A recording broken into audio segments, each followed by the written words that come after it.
ladies and gentlemen. This is BURGH VIVANT. I'm Mike Bizzelli, filling in for Brian Edward, and I'm going to interview Lonnie the Theater Lady about INKY.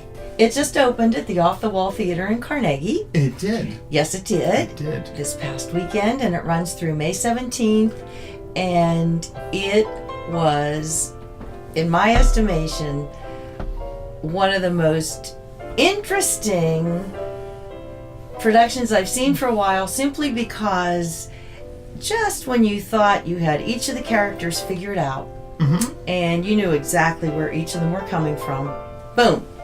Well, who were the changed. characters? Who was in it was INKY? a married couple. Okay, played by Tony Bingham and Adrian Weir. Adrian Weir. Adrian, what did I say? Andrea. Oh no, Adrian. Adrian Weir. I love Adrian. And Adrian. this couple had an infant and a young daughter, and they hired an au pair Okay. from some Undisclosed unknown country. place where she lived by the water on a lake. By the water Her on the lake. nickname was INKY, and that was played INKY. by Abby Quattro. And okay. she was obsessed with Muhammad Ali. So she did a lot of boxing moves, and she quoted Muhammad Ali.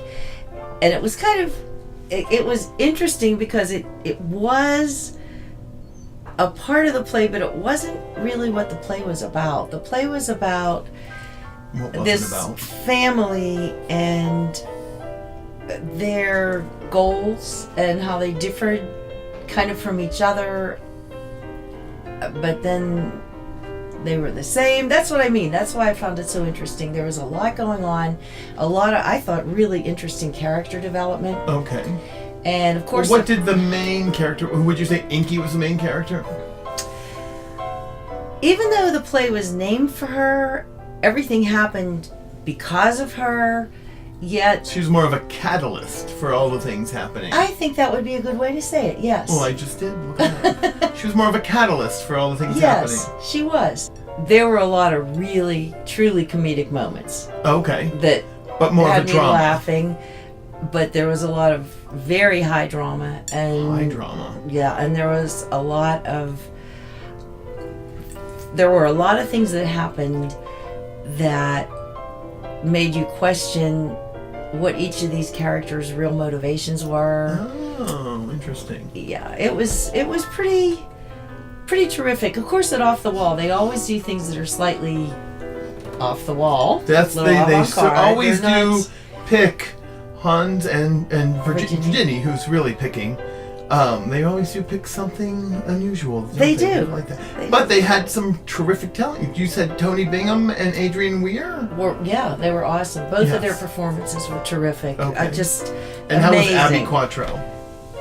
Abby Quattro was great. And I asked her if she had, I talked to her afterwards, and I said, "Did you have a dialogue coach to help you with that accent?"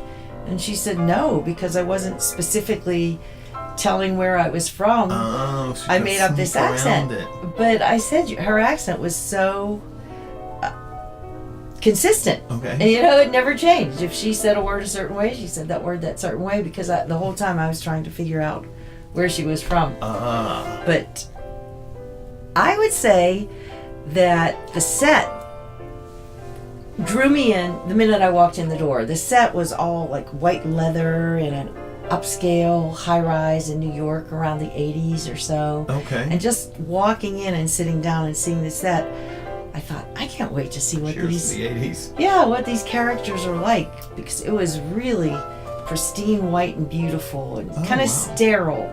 And it made me think, what is this about that the setting is so sterile? But believe me, it was not sterile, and these characters Number were one not reason. sterile. Number one reason to see the show. I would say for the performances. Oh, of course. Like you said, good actors. Wonderful actors doing a wonderful job portraying the characters and showing their vulnerabilities, because all three of the main characters, even though they appeared to be so strong at certain times, they were all so vulnerable and so easily damaged.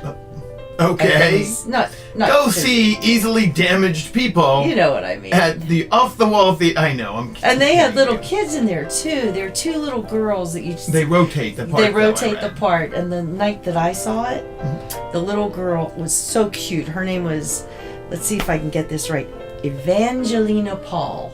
That's a heck And of a she name was for a little adorable. girl. That's a long name for a little person. Yeah, third grader, and she was very proud to tell me that she knows how to spell supercalifragilisticexpialidocious. She was very cute, very precocious, Very sound of bright. it sounds pretty atrocious. That's right.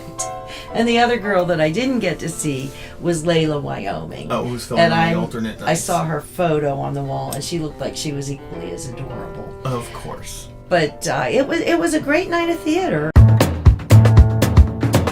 Oh my God! I spent like $269 on those, Oh, or $347 or something. I'm so glad we're friends.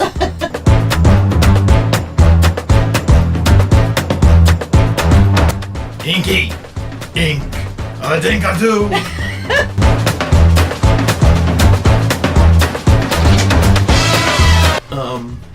Yeah, left out some of my alcohol. No, you're always stealing my drinks. Well, I'm drinking it.